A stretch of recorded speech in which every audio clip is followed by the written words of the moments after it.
किस्से नए पुराने की श्रृंखला में आज मैं अपनी पुस्तक डॉलर का अचार से एक किस्सा सुनाता हूँ। वर्मा जी का टिफ़िन। ये किस्सा जस का तस रख रहा हूँ जैसा उन्होंने मुझे सुनाया।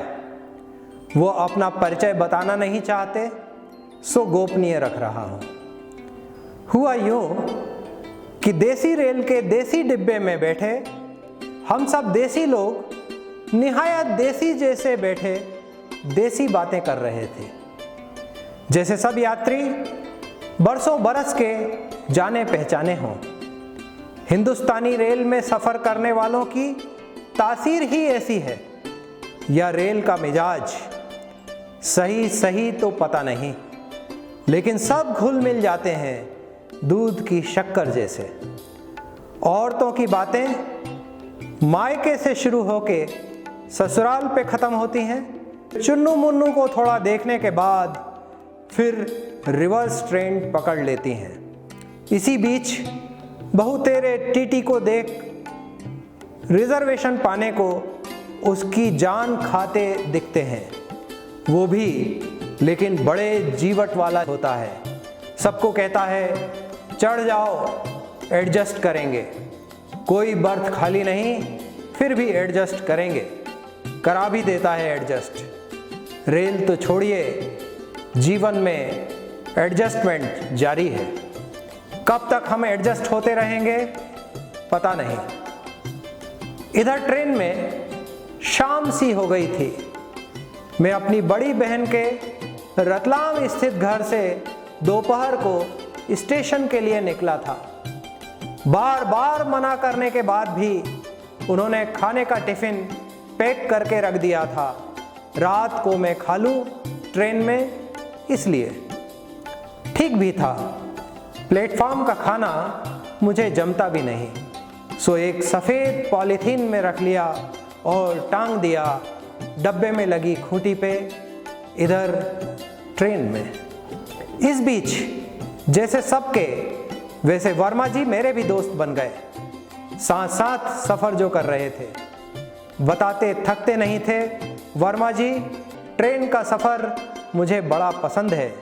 नए नए लोगों से मेल मुलाकात हो जाती है, गप्पें छनती हैं, फिर मज़े से अपना खाना खाओ और सो जाओ, पानी पी के, चादर ओढ़ के। बहुत सी बातें हुई बड़ी देर तक उनके साथ, राजनीति से धर्म तक और धर्म से राजनीति तक। फिर हमने कहा वर्मा जी चलो खाना खा लेते हैं। मना करने लगे, बोले आप खा लो, मैं तो बाद में खाऊंगा। एक दो बार ही पूछने का रिवाज है ट्रेन में, इसलिए जैसी कि परंपरा है मैंने ऊपर की बर्थ पे चढ़ के अपना टिफ़िन खा लिया। नीचे आया और वर्मा जी से थोड़ी गप्पें लगाईं, फिर सो गया वहीं। इस बीच न जाने क्या हुआ, ऐसा हो हल्ला मचा कि मेरी नींद खुल गई। वर्मा जी उधम मचा रहे थे। उनका टिफ़िन गायब हो गया था। मैं भी ताल ठोक के वर्मा जी के पक्ष में खड़ा हो गया।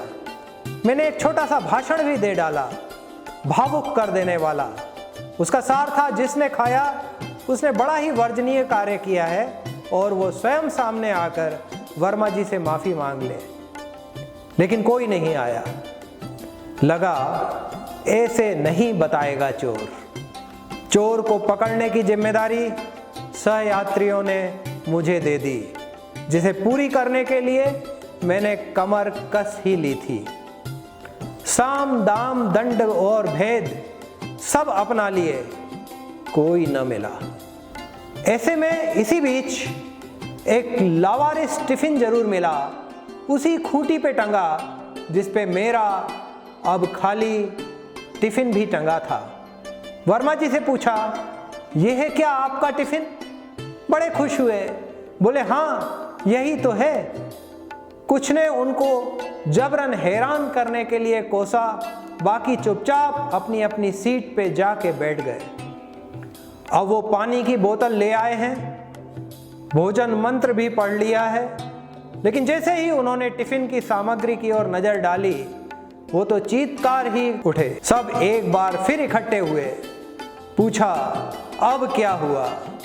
बोले, ये मेरा टिफिन नहीं, कोई मेरा टिफिन खा गया।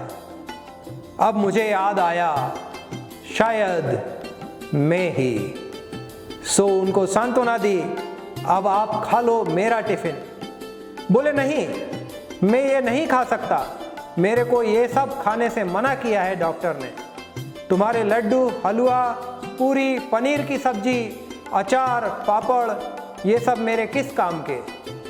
मैं सोचता रहा रात भर और सुबह भी कि मैंने उनका टिफिन खाकर कितनी गलती की। तभी तो कहूँ, मेरी बहन ने ऐसी सूखी रोटी, उबली दाल और जरा सा सूखा चावल क्यों रख दिया था मेरे टिफिन में? ये सोच के कि शायद जल्दी में रही होगी, सो रख दिया होगा जैसे तैसे, ऊपर की बर्थ पे पालथी मार के, ज्यादा मन मार के खा गया था। वो इनका टिफिन था जो गलती से मैं खा गया था। न अच्छा खाने मुझे मिला, न उनका खाने उनको मिला। इस पे सुबह से सब डिब्बों के लोग दौड़ दौड़ के आ रहे हैं, ये देखने कि वो कौन है जो दूसरे का डिब्बा खा गया। कोई कोई तो मुझसे पूछते भी हैं, क्यों भाई साहब, आप तो ऐसे लगते नहीं। मैं पूछता हूं मौन रह के, अपने से, उनसे, इनसे, सबसे, कि किसी के हिस्से का टिफिन कोई भ्रष्टाचारी खा रहा है, कोई कुछ नहीं कहता। मैं एक बार खा के गया, बस पीछे ही पड़ गए। उनके पीछे कब पड़ोगे मेरे दोस्त? बताना, मैं भी चलूंगा तुम्हारे साथ। फिर पूछूंगा उनसे, क्यों भाई साहब, आप तो ऐसे लगते नहीं। किस्सों की ऐसी अद्भुत यात्रा पर आप मेरे साथ चलते रहिए। सुनाऊंगा एक से एक किस्से, एक और एक मिलकर 11 होते किस्से, किस्से नए पुराने।